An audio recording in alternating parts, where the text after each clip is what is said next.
Let's get more on that top story, the breakthrough from Australian scientists in the fight against coronavirus. For more, national medical reporter Sophie Scott joins us from Sydney. Good morning, Sophie. Tell me, this seems to be incredibly significant. What does it mean?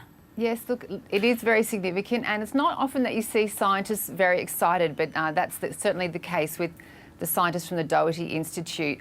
Now, the reason it's important is because China has had the only copy of the virus, and they released some images, but they wouldn't release the actual virus to the World Health Organization.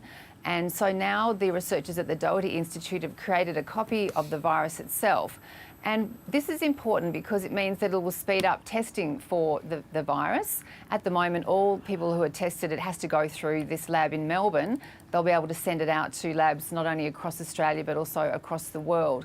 And the other important reason is that they are working towards a vaccine, and they'll be able to now use this virus, this copy of the virus, to test those vaccines to see if they work.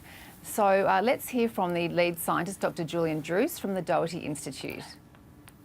We got our first patient on Friday, and we've successfully grown the virus from that patient. This will be a game changer for other labs within Australia. It's been 10, 12-hour days and 2 a.m. finishes and things like that, so it's been pretty full on. So, Sophie, if they've got the copy of this virus, what do they do next? So what they'll do next is it'll all go through given this is an international epidemic that we're dealing with, it'll all go through the World Health Organization. So as I mentioned, they didn't have a copy of the virus itself. So now through very strict biosecurity, they'll be able to send a copy of the virus to the World Health Organization in Europe, and they'll then distribute it across the world. And this will really make a huge difference because the sooner people can be tested and either quarantined, then we can contain the spread of the virus.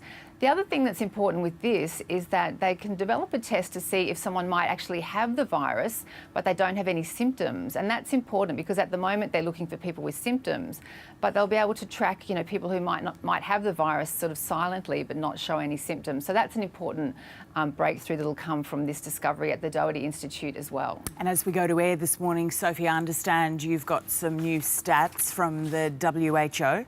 That's right. Look, literally just before I came on, the World Health Organization has released their latest statistics. So globally, the number of cases, it's 4,593 across the world, and of that, 4,537 are in China. But what's interesting in these stats is that there's a further suspected cases of almost another 7,000 cases in China. So you can imagine if those suspected cases prove to have the virus, then that would significantly increase the number of cases in China. The important thing to remember, though, for people in Australia is there's 4 people in New South Wales, 1 in Victoria, and of those patients, they're all in a very stable condition in hospital. In fact, one of them is actually well enough to leave, but has to stay for quarantine reasons. And there's been no human-to-human transmission in Australia.